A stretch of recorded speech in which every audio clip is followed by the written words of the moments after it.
Welcome to the CBS Radio Mystery Theater Archives, the only YouTube channel which has the original classic episodes of the CBS Radio Mystery Theater in order with no ads. Thank you for listening, and now, enjoy the show.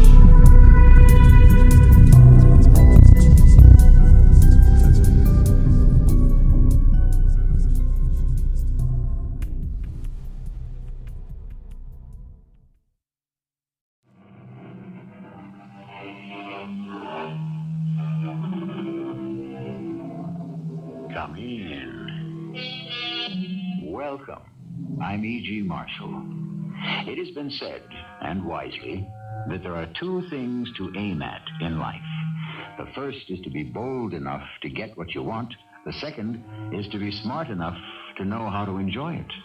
Of course, most of us have this basic problem. Do we really know what we want? Or do we only think we do? Are you going to stay here? Will they let me? They? The ones who run this place. Oh, no one runs this place. Well, who does the work? The people. All right, but who tells the people what to do? No one. Then why do they do it? Because it's the right thing to do. But what do you do if things get out of hand? I don't understand that question.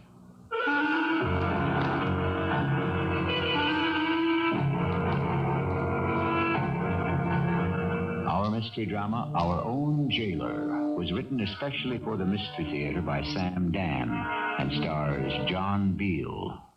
I'll be back shortly with Act One.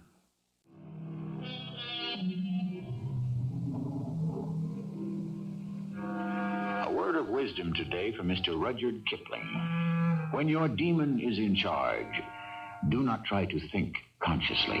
Drift, wait, and obey.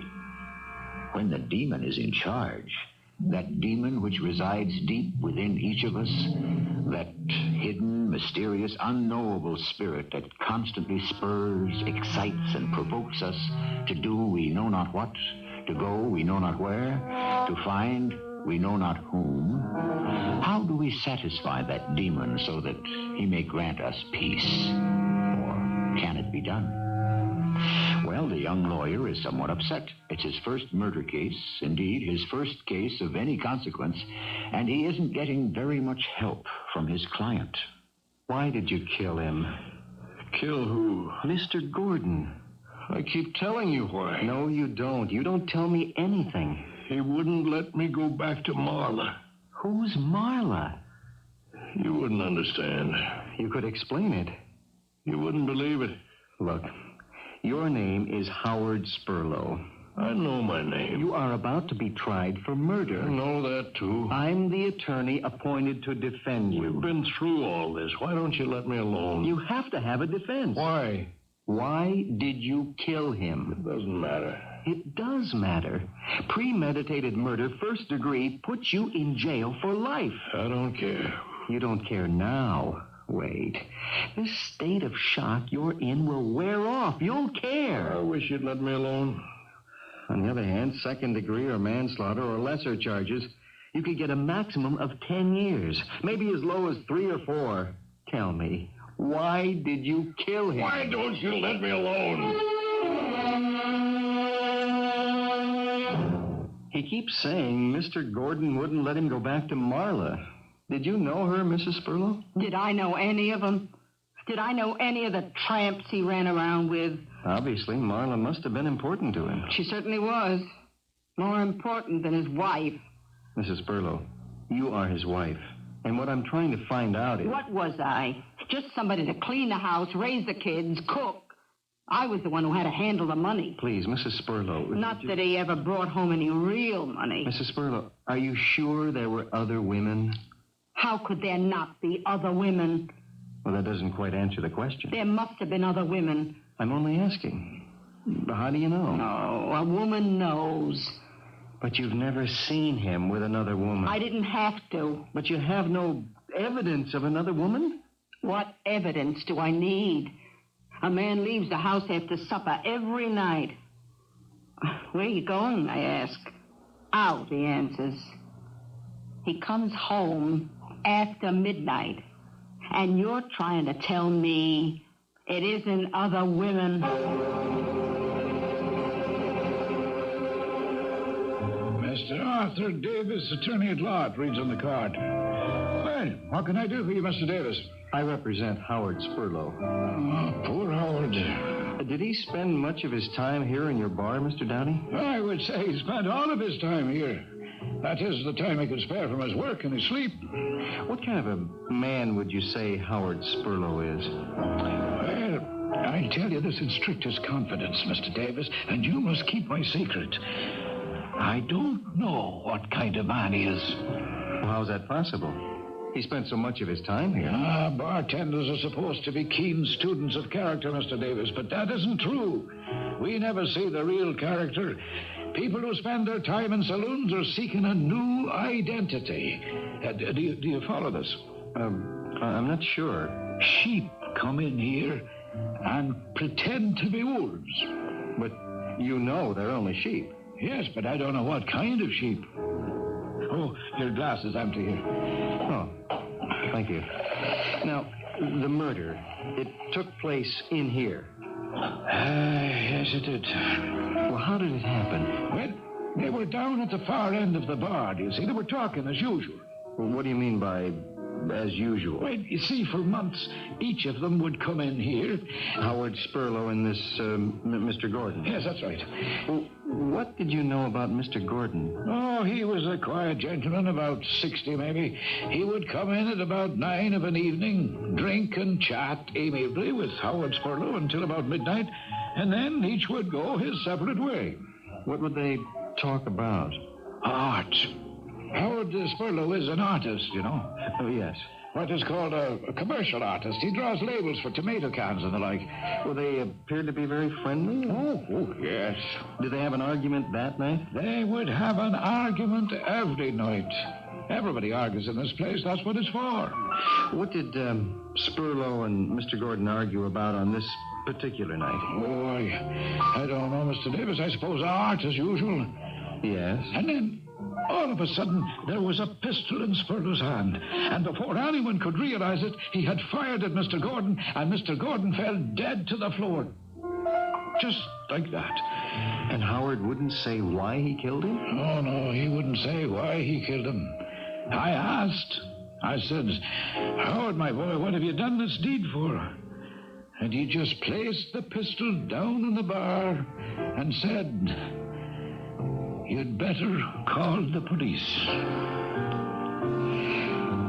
Mr. Downey, would you know who Marla is?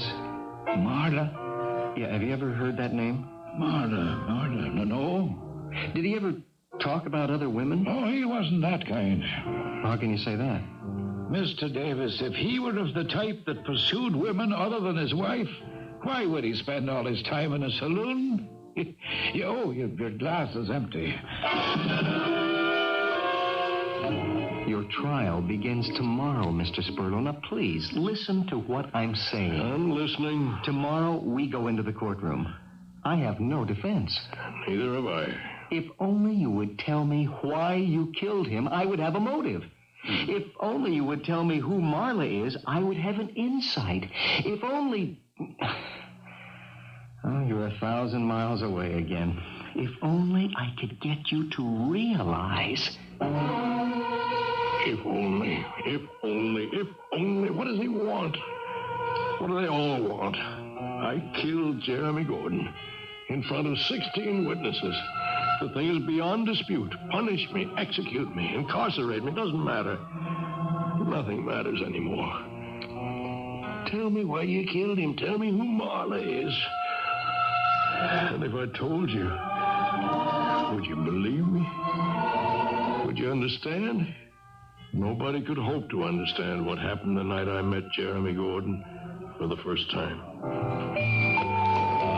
Is this place taken? Oh, I don't think so. Well, what'll it be tonight, Mr. Gordon? Do you have Bach? One Bach coming up. You okay, Howard? Oh, I'm fine. Maybe you two gentlemen ought to know one another. Mr. Gordon, this is Mr. Spurlow. He's an artist. Mr. Spurlow, this is Mr. Gordon. He's a poet. Well, I'm not really an artist. You were saying, Mr. Spurlow? I'm not really an artist, just, a commercial artist. I do lettering, layout, that kind of thing. Well, I'm not a poet either. I teach at community college. I have classes in poetry. Do you write any? No. Why not? Oh, the time for that is gone. The time? Can't you write poetry at any time? No. Only when the blood is racing. Oh. Well, it's been nice talking to you. You didn't care for that remark. Why? I didn't say I did. Poetry is not for the old. Well, many poets wrote when they were old. But they didn't write the way they did when they were young. Well, perhaps not. But they still wrote beautifully. But they wrote a different kind of poetry. It belongs to the mind, not the heart. Only the young can write with passion and fire. I'm not sure I would agree. It's a physiological thing. As I said, it has to do with how the blood races when you're young. That's when I should have written. When I was young. Why didn't you? I didn't listen to the muses. The muses? Those mythical goddesses of creativity who inspire us. Assuming they exist. So why didn't you listen to them? Because I was too busy listening to other voices. Whose? Oh, probably the same ones you're listening to. A wife, a landlord, an orthodontist, a butcher, a grocer. They speak very loudly, don't they? Yes, they do. And meanwhile, instead of writing poetry, we teach it. And instead of painting pictures, we make circles and letters. Yes. And we always say, one day. One day. One day we shall escape from the trap, break out of the cage.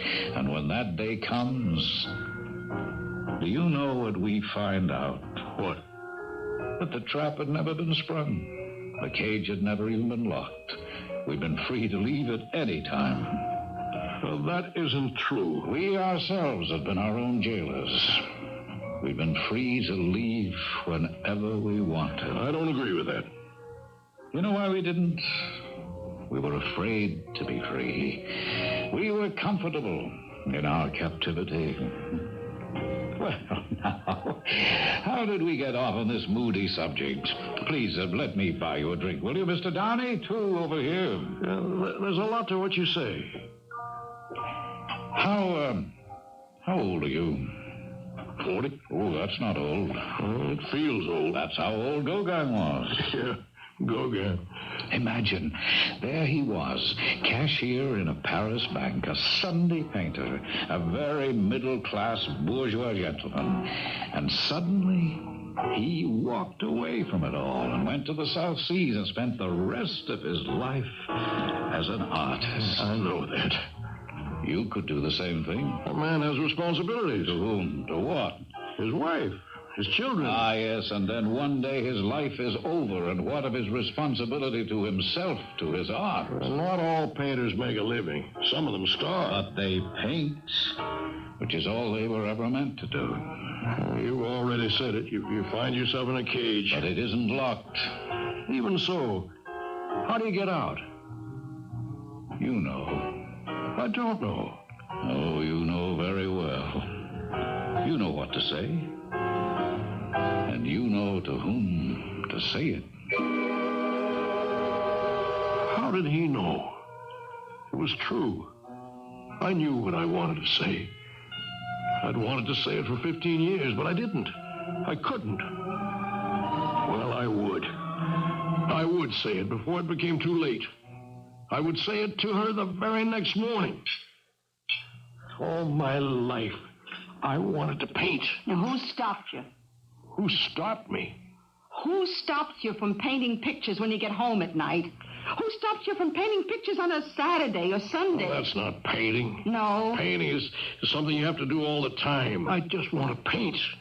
Paint what? I want to set up an easel right now, and a canvas right now, and I want to paint right now. Oh. Well, right now, I don't see how you can swing it. You have to go to work. I don't want to go to work. What? I don't want to go to what you call work. I want to go to what I call work, which is right here at my easel. Oh. Well, might I ask, who's going to pay you for it? I don't know. Where's the rent money, not to mention all the other money, going to come from? I don't know. For 15 years, I've worked to support this family. Now you can get a job and do it.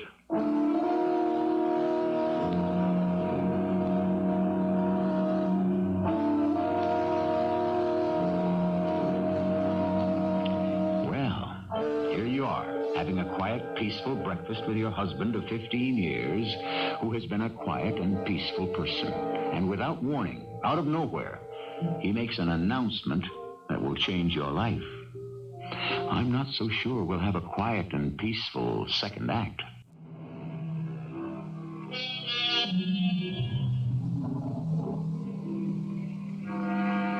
We go through life, and we set a pattern. If nature abhors a vacuum, then human nature avoids a novelty. Despite what we say, we don't really want anything new. We really prefer the tried and the true. We like life situations that don't surprise, and we'd rather have friends who don't shock us. So when somebody breaks the pattern of a lifetime, he shouldn't expect people to be happy about it. What did you say? You heard what I said. For 15 years, I've worked to support this family. Now you can go out and do it. Oh, that's what I thought you said. I'm glad you understand it. Well, what I understand is that you're either serious or you're sick. If you're serious, I'm going to see a lawyer. If you're sick, I'll call a doctor. I should have known I couldn't talk to her. I haven't been able to talk to her in years. I looked at her face, I listened to her voice, and both were filled with righteous indignation. Righteous. Her righteousness was a trap, a cage, and I was imprisoned inside. Imprisoned? That's the only word. And it's true. Well, of course it's true. Each of us is his own jailer. That's the worst kind there is. Yes, Howard, and it'll soon be too late for you. Maybe. You have to do something now. Well, you seem more concerned about it than I am. Why?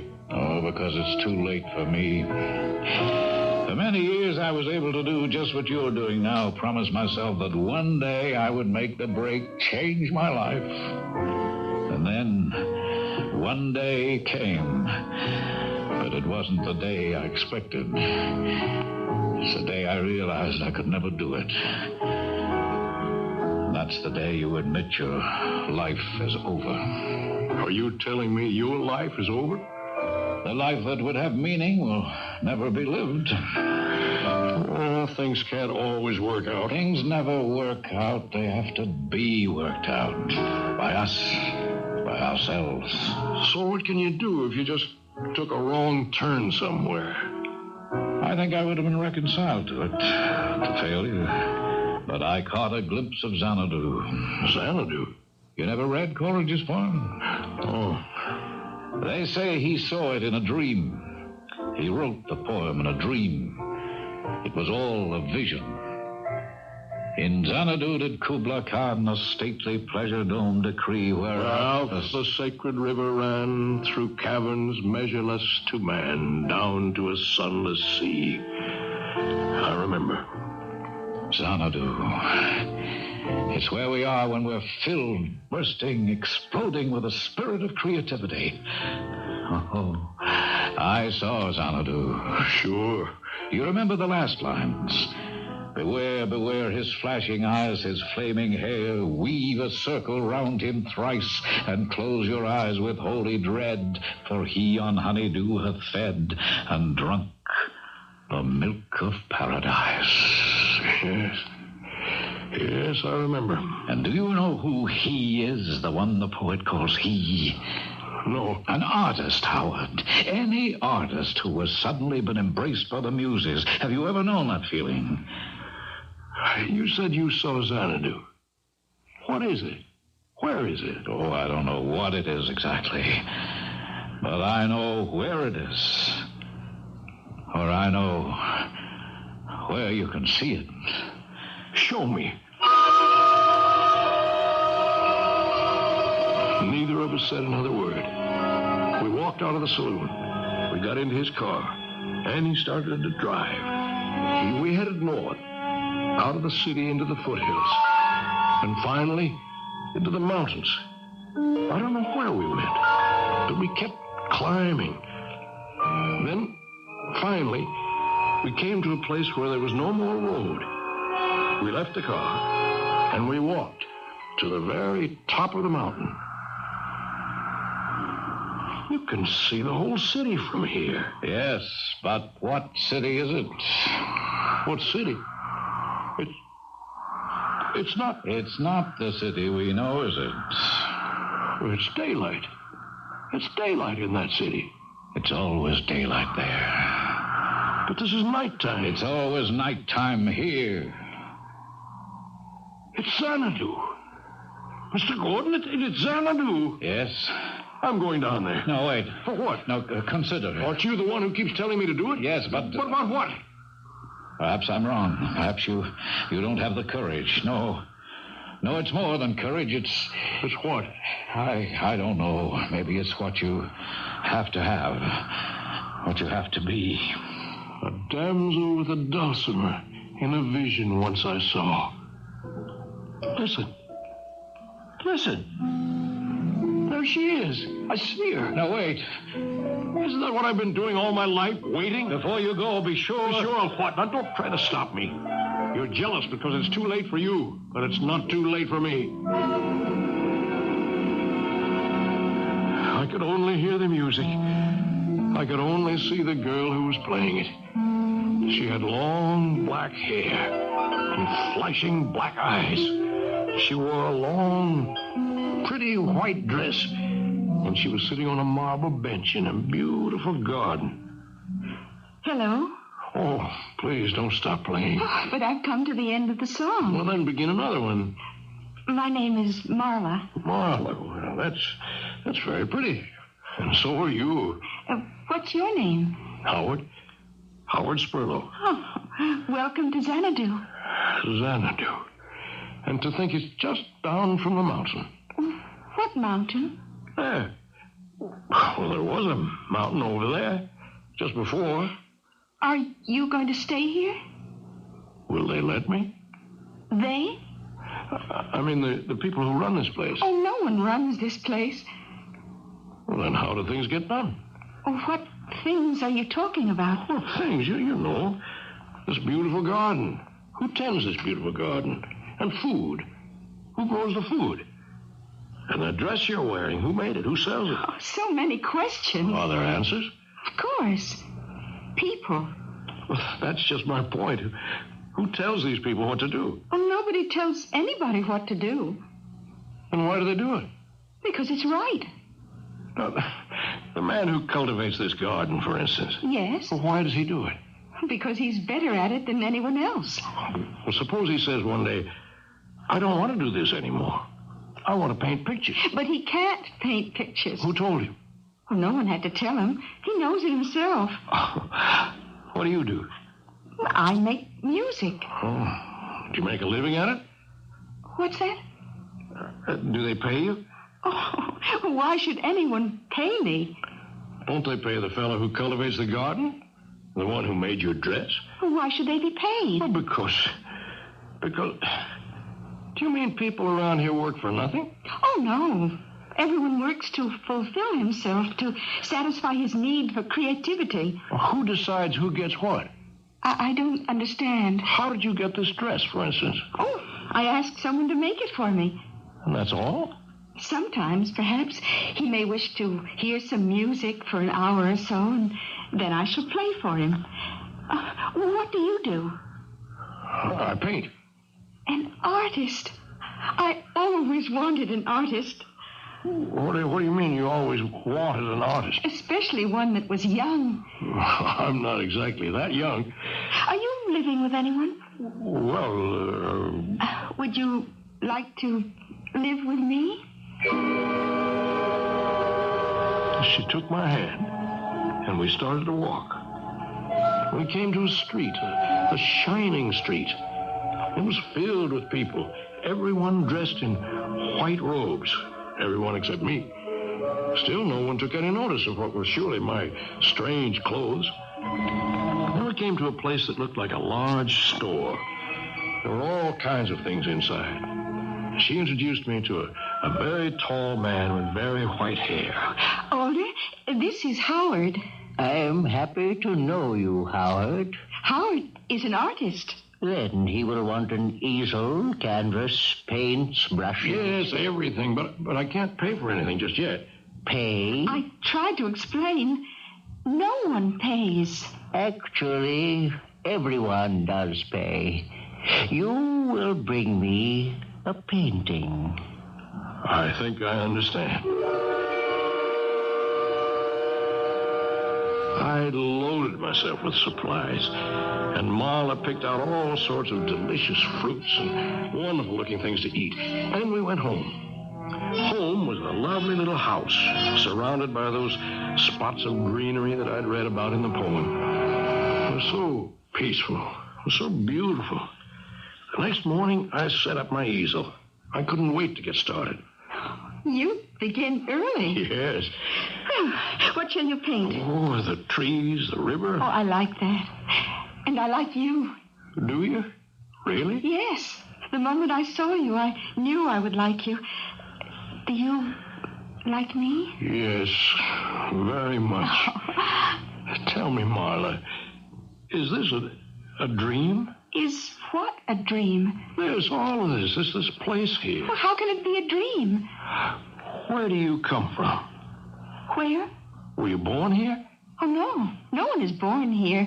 Everyone must come from someplace. I came here because the only thing I ever wanted to do was make music. It was the only time I was ever happy. Then where do you come from? You must come from somewhere. Yes. Well, where? I don't know. How can you not know? I don't remember. How is that possible? You can only be here because you were very unhappy somewhere else. Unhappy and unfulfilled.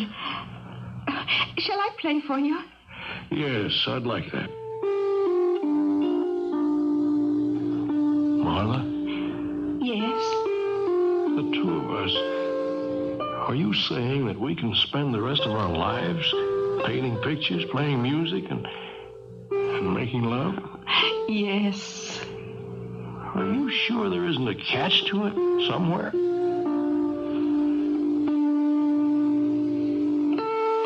Is there?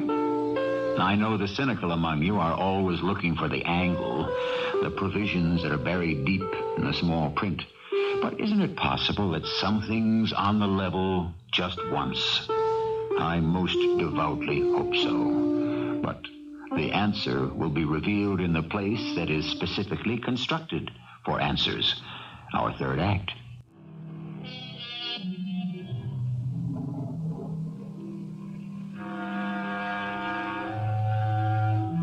Let's look at it this way. According to the Bible, mankind began in the Garden of Eden, or paradise, or utopia. It amounts to the same thing. And the simple fact is that man and woman just couldn't appreciate a good thing. So they simply threw it away. Ever since, we've been trying to get back in. We've been trying to build toward another paradise or utopia. Assuming we can establish one, who is to say we simply won't throw it away this time, too? Oh, it's beautiful. Beautiful. I never knew I could paint like this. That is, I hoped I could, but this was the first time I... Oh, everyone will love Are you it. sure? Darling, obviously, it's a masterpiece. What's going to happen to it? You owe it to Older for the supplies. And what will he do with it? I don't know. He'll trade it to someone for something. And yet, it's a masterpiece. Oh, of course. Well, the canvas, say $4. The easel, $25. The paints, the brushes, everything doesn't come to more than $50. All right, say $60. Darling, what are you talking about? I'm talking about a masterpiece. And all I'll be getting for it is $60. Not even in cash. But A masterpiece. And Alder could give it away for 2 pounds of pork chops. Why should that matter? You don't understand. Well, what matters is that everyone who sees the painting will want to have it. It will go from hand to hand, making so many people happy. But it's a masterpiece. You said so yourself. Of course. $60 for a masterpiece. Oh, what are $60? Oh, skip it. I don't know what that means either. But I do know you're unhappy. Let's just forget it. But there's no reason to be unhappy. All the time you were painting, you were filled with such joy. Just the act of doing it, you would think that's payment enough. Well, you don't understand, Marla. And the payment never ends. It continues for as long as you live. Every time someone sees it, is moved by it, loves it, wants it, you are paid again, and again, and again. She was right. We brought the painting to Aldous. He loved it. Everybody loved it. I don't know who bought it or what he gave, but everybody was talking about it. And it was going from hand to hand, and everybody complimented me. They said that I was truly a great artist, and I knew it. I felt it. But why wasn't I happy? I had my work, and I had a beautiful woman who absolutely adored me. Howard? Huh? Howard? Oh. Yes, what? Oh, darling, you were just sitting there, staring at the canvas. You haven't put your brush to it in almost an hour. Were you sleeping? No, I'm just thinking. You're not happy. Why do you say that? Well, you seem to be so far away. What are you thinking about? $60. What did you say? Oh, nothing. Oh, my darling. Look at this new one. Yes, It's almost finished. I know. Oh, how quickly you work. Yeah. Do you know what it shows? That you know what you're doing. The colors, Howard. Oh, the colors. Oh, darling, you must finish and bring it to order. Oh, how this will enrich the world. Yeah? Well, it sure isn't going to enrich me. So I finished it. Then I painted another, and I finished that one, too. Oh, my brain was whirling with ideas. I was constantly making notes and sketching. Oh, there were so many things I wanted to do. I was overwhelmed with the sheer joy of creation. But there were those times when I wasn't creating, when I wasn't painting, and I wasn't very joyful. What was the matter with me? Oh, please tell me, Howard. I've told you so many times. Oh, please don't be angry with These me. paintings are worth thousands. Don't you understand? But, my darling, what would you do with those thousands? Oh, I could buy whatever I wanted. But you can have whatever you want now. It's not the same thing. Why? You want to go back, don't you? I know. I remember when I first came here, I wanted to go back also. Look, I'm not saying that Every one of us wants to find Xanadu. And when we find it, we want to leave it. Do you want to know why? We're not used to getting our heart's desire, so we don't know what to do with it. Oh, it isn't that. But it passes. We lose ourselves in our work and in our joy. Well, the truth is that I have responsibilities. I had them, too. Marla, I must tell you, I have a wife and children. I know that. Darling, why are you so afraid to paint, to live, to love? You do all of them so well. I brought another picture to Alder. Alder, this very tall, very old man. He looked as if he knew every secret in the world. Could I talk to him? I know you're not happy, Howard. I'm not exactly unhappy. You want to go back. What are you doing here, Alder? Living. And what else? Isn't living enough? Well, you could live back where you came from. Could I? I don't know, Alder. I just don't know. Xanadu is not for everybody. What's the matter with me? It isn't you. I suppose it's mankind.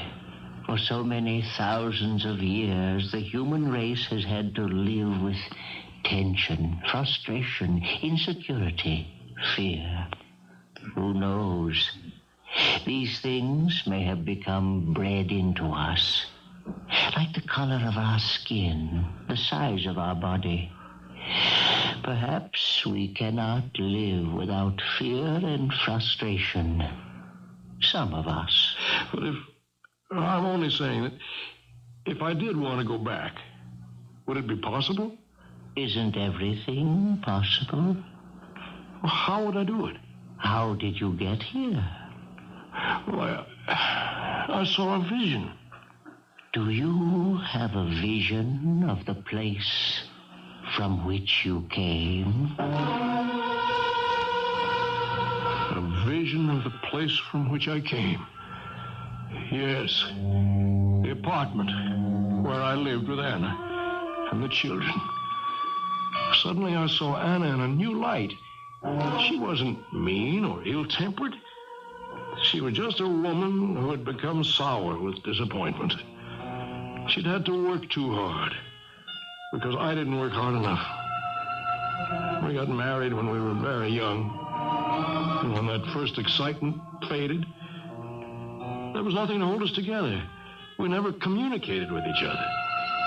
And now we would not only communicate, we would understand each other, help each other. Yes, it would be different, so different. I could see the difference. I could see a new Anna, a new life for us both. I could see it. Anna. Where have you been? Oh, Anna, listen, it was marvelous. You just up and take off without so much as a by your leave. I had the cops looking for you. Where were you? In Xanadu. And where's that? I don't know. Oh, don't pull that. You won't get away with it. I have such a great new insight. Huh? What's her name? I saw it all so clearly. We let the early magic fade. Who is she? I was always afraid to paint, scared. Are you going to tell me? Frightened to make the commitment. So I kept putting it off year after year. What makes you think you can just come and go? But now I know. I know I can paint. Yeah? Yes, I'm a painter. I know it now. Wait till you see. So that's what did it, huh? Well, you better go out tomorrow morning and get a new job, because you already lost your old one. And as far as that painting nonsense goes... Nonsense? You call that nonsense? Yes. Grow up. You don't have it. Anna? You never had it. Or if you did, you were too scared or too stupid to do it. Is it possible you don't understand what I do understand. I'd get a job scrubbing floors, washing clothes, anything to support this house. If you really wanted to be a painter... I am a painter. Huh? And where are your paintings? Where's your work? A painter paints. From now on, it'll be different. Why? You'll still be scared to compete, to face the judgment of the world. It's too late. I won't give up my dream. Oh, poor Howard. Poor, foolish Howard. That's exactly why you should give it up. It's only a dream.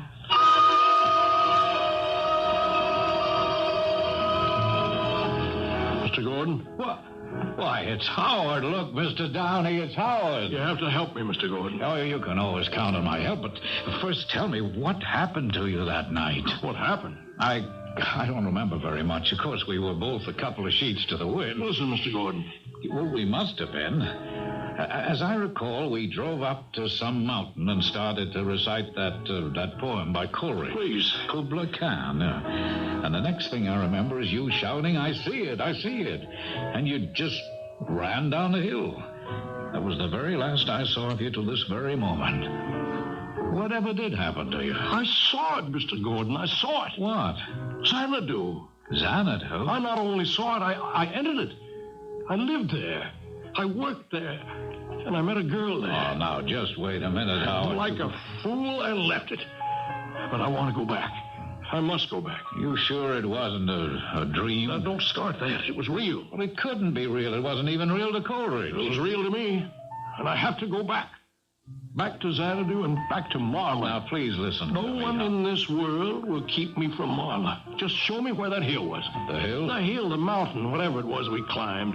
On the other side was Xanadu. On the other side was an illusion, a dream. I want to go back to Marla. Back to Xanadu. But there's no such person and no such place. Don't say that. I have to say it, Howard. It's the truth. It's a lie. You say that again, I'll kill you. Now, wait a minute, Howard. Don't... Please, Mr. Gordon, take me back to the hill. I don't know what hill you mean. You're lying. I said I'd kill you. But I don't know. You don't believe what I told you. Well, that's a gun. I want to go back to Marla. Oh, where's the hill? I don't know. Hey, shot that guy! Call an ambulance! Right away! What have you done, man? Why did you shoot him? You'd better call the police.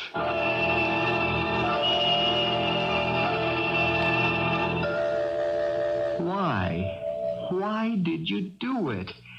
Listen to me, Howard. Talk to me. Why? Who is Marla? You wouldn't understand. How can you be sure? Tell me and see.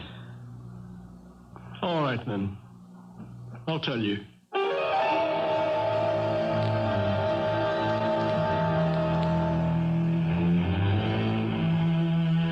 And he told him.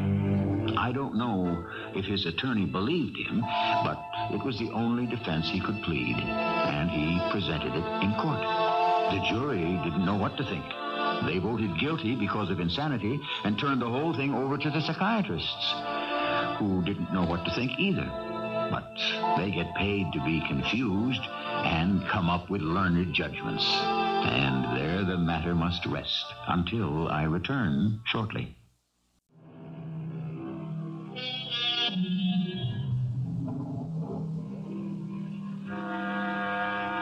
Was it that said, after a while, the chains of slavery no longer chafe?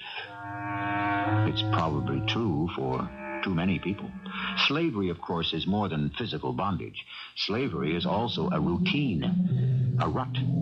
Slavery can be the safety of the tried and the true, and the everyday. Slavery can also be the security of being one of the faceless members of the mob. Our cast included John Beal, Bob Kaliban, Ian Martin, and Bryna Raeburn. The entire production was under the direction of Hyman Brown. I hope you enjoyed this episode of CBS Radio Mystery Theater. If you've enjoyed this and want to hear more, please subscribe.